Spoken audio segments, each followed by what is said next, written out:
I recently had a conversation with one of the elders in my church about Ephesians 3 10. We were chatting about it because he knows about my some of my work on this stuff about the rulers and authorities, the powers and principalities. And so we were just kind of bouncing ideas off of each other. And the verse is really fascinating because what it says is that now the manifold wisdom of God might be made known through the church to the rulers and the authorities in the heavenly places. Um, and, there are scholars who disagree about whether these rulers and authorities are angelic or, demonic, I guess you'd say.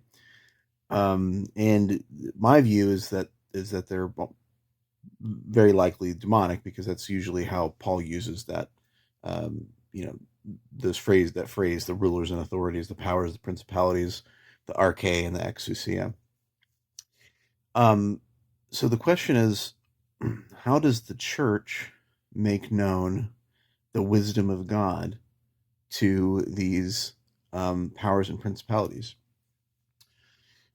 Well, what I would argue is that these powers and principalities, the way that they're thought of in Paul and how he's sort of reflecting on this Old Testament tradition, is these are these, you know, wicked Elohim, these spiritual beings that are in opposition to God. They are associated with um, nationalism. They're kind of national deities, territorial powers, you might say. And what's going on in Ephesians is Paul's talking about how the Jews and Gentiles are breaking down this wall of separation between them. Or actually, that Jesus has done this for us. And so now we're living in this kind of strange world where suddenly Jews and Gentiles are all worshiping together as one people united to Christ. And so it's the end of this previous dispensation, what Paul calls in Galatians the present evil age, where these spiritual territorial beings are essentially, um, they're not powerless because they still affect the world and the way it runs, but their doom has been proclaimed. It's been proclaimed through the crucifixion and resurrection of Jesus, and it's been proclaimed through the church. And it's proclaimed through the church because you have national, ethnic boundaries being broken down in Christ. And so it's a way of saying the jig is up.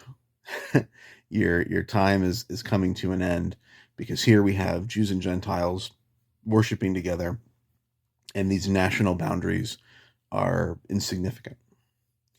Um, and so I think, to me, this is illustrative of why Christian nationalism doesn't get off the ground.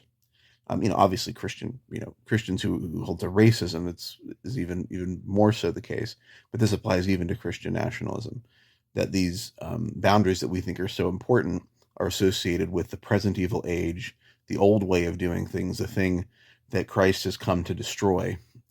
And if you're still holding on to those things, you are holding on to an evil age, an evil system that's time is up, basically. So anyway, I think that's what's going on in Ephesians 3:10 when Paul talks about how the wisdom of God is being made known to the powers and principalities through the church.